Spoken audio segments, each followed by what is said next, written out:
How are you? I hope you are having a good time. So last time we completed pronoun, subject verb agreement and basic things on sentence correction. Now going further, we in sentence correction the most important thing is parallelism. This is parallelism. This is the most important topic in sentence correction. Why? Because every year one or two questions are asked in banking examination or in SSC or other government examination. Generally 1 to 2 questions comes from this section only. So now we will study what is parallelism. तो parallelism है, तो अब क्या होता है parallelism? What is parallelism? What is parallelism? अब parallelism से हम क्या समझते हैं? According to parallelism, अब क्या होता है ये?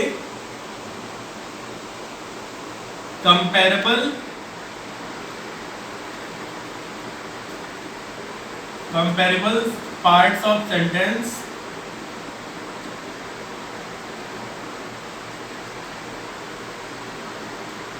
are structurally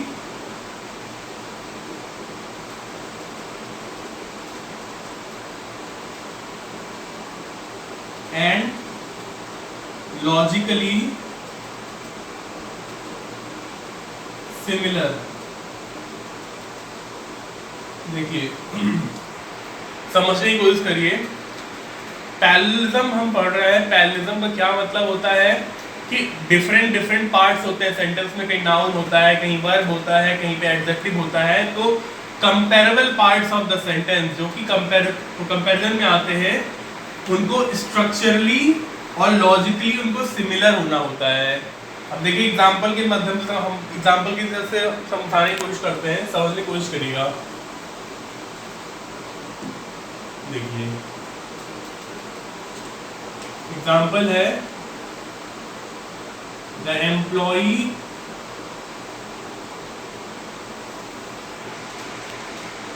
employees were upset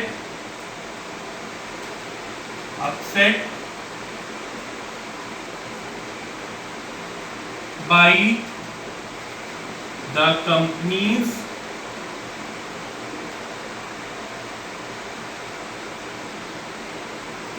low pay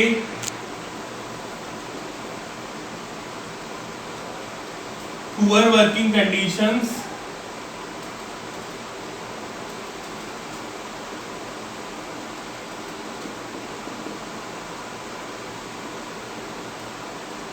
and that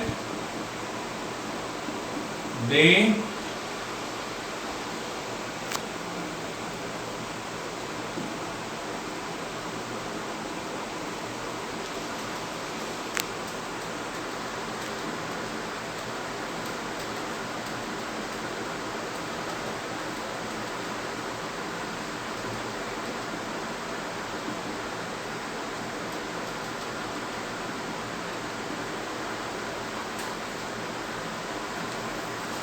तो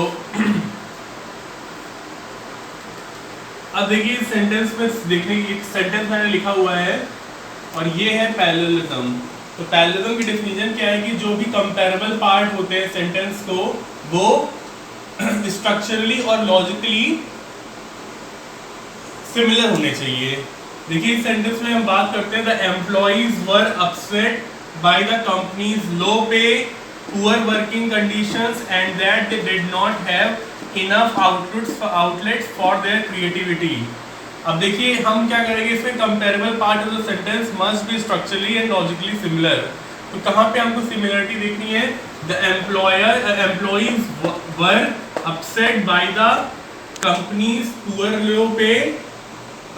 low pay, poor working conditions and that they did not have enough outlets for their creativity.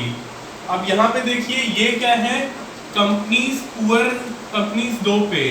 ये क्या है? एक नाउन फ्रेज है. Noun phrase. ये पुअर वर्किंग कंडीशंस है. ये भी क्या है? एक नाउन फ्रेज है. This is also a noun phrase,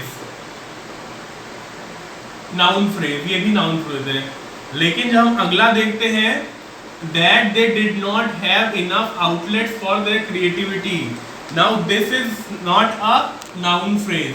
हमने कहा ना different comparable part of the sentence must be structurally and logically similar होना चाहिए। तो अगर ये नाउन फ्रेज है, ये भी नाउन फ्रेज है, ये भी नाउन फ्रेज में ही होनी चाहिए, लेकिन ये क्लॉज आ गई यहाँ पे, सब्जेक्ट और प्रेडिकेट दोनों में प्रेजेंट है, तो ये क्लॉज बन गई, एक मतलब होता है सबऑर्डिनेट क्लॉज बन गई है ये। तो इस क्लॉज की जगह अब क्या करेंगे, इसको देखते हैं आगे।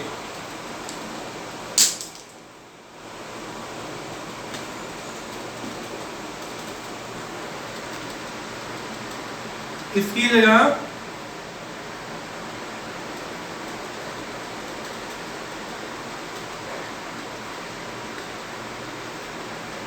हम लिखेंगे shortage of outlets.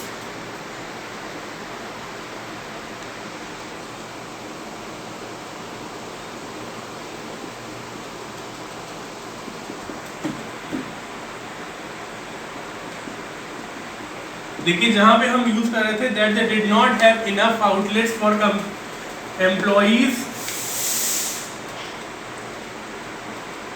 For employees creativity, तो वो क्या था, क्लॉज फॉर्म था, एक मतलब सबऑर्डिनेट क्लॉज थी। उसकी जगह अब देखिए ये नाउन फ्रेज है, ये भी नाउन फ्रेज है, और ये आपका ये भी नाउन फ्रेज में आ गया है। इसको क्या किया हमने, that they did not have को हटा करके सिंपल एक वर्ड से रिप्लेस किया, शॉर्टेज ऑफ आउटलेट्स, और ये क्लियर हो गया कि हाँ डिफरेंट पार्ट्स, ये नाउन फ्रेज है, ये नाउन फ्रेज है, और ये भी नाउन फ्रेज है। तो इससे हमारा कंपेरेबल हो गया सब कुछ। ये है करेक्ट सेंटेंस।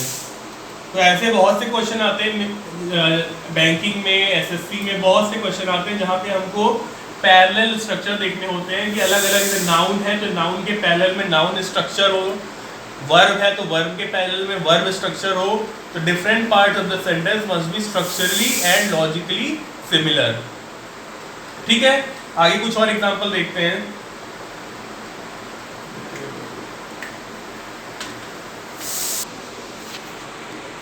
ठीक है, अब हमने समझ लिया कि पैरेललिज्म होता क्या है, तो उसके आगे हम जाएंगे कि पैरेललिज्म को आखिर कैसे पहचाने कि यहाँ पे पैरेललिज्म का हमें यूज करना है। तो उसके लिए यूज होते हैं हमारे पास पैरेलल मार्कर्स। ये पैरेलल मार्कर्स क्या है कि जिसमें different part of the sentence comparison होता है या सिमिलरिटी इसमें हम देखते हैं, जैसे एंड है, x y and z, x and y, तो यहाँ पे एक होता है कंपैरिजन लिंक, ये पैरेलल मार्कर है, दोनों तरफ मुझे पैरेलल होने चाहिए, both x and y, x और y, not only x but also y, और नॉट बट में भी होता है, रादर देन और फ्रॉम। ये पैरेलल मार्कर से कि इनके अराउंड पैरेललिज्म वर्क करता है। जैसे अब एग्जांपल, एक आखिरी एग्जांपल देखते हैं हम। Researchers have found a correlation between exercise and earning good grades। ये हमारा सेंटेंस है। तो हमने पहले ही बताया पैरेललिज्म में हम क्या करते हैं, अगर वर्ब है तो उससे कंपैरेबल में वर्ब फॉर्म ही होना चाहिए, एडजेक्टिव है तो एडजेक्टिव फॉर्म होना चाहिए, नाउन है तो नाउन फॉर्म में ही होना चाहिए अगला कंपैरेबल पार्ट। तो इस तरीके से हम देखेंगे researchers have found a correlation between exercise and earning good marks, good grades.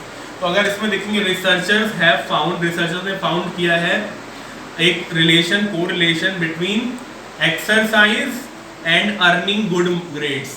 अब देखिए यहाँ पे आपको होता है अगर आप अच्छे इंग्लिश पढ़ रहे हैं तो आपको यहाँ पे ये साउंड लगेगा कि यहाँ पे थोड़ा सा कुछ तो प्रॉब्लम है यहाँ पे इनके बीच में, एक्सरसाइज और अर्निंग गुड ग्रेड्स दोनों के बीच में कुछ तो साउंड नहीं हो रहा ढंग से, मतलब होता है कोई कुछ ना कुछ दिक्कत आ रही है। यहाँ पे क्या होगा, अगर आप होता है कॉन्स्टेंटली आप अगर इंग्लिश में इन्वॉल्व है, मैगजीन्स पढ़ रहे हैं या बहुत से होता है न्यूज़पेपर वगैरह में आप अच्छे इंग्लिश पे चल रहे हैं, तो आपको यहाँ पे ये साउंड नहीं करेगा अच्छा, exercise and earning good grades.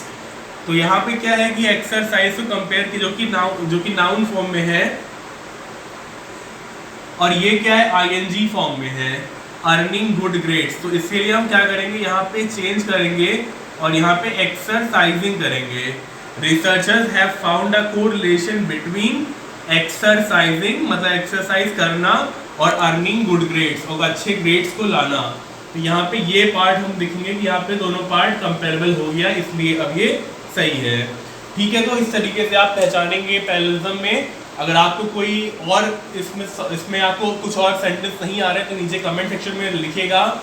और मेरा नाम ब्रजेश मिश्रा, मैं ऑलरेडी बता चुका हूँ, ब्रजेश मिश्रा।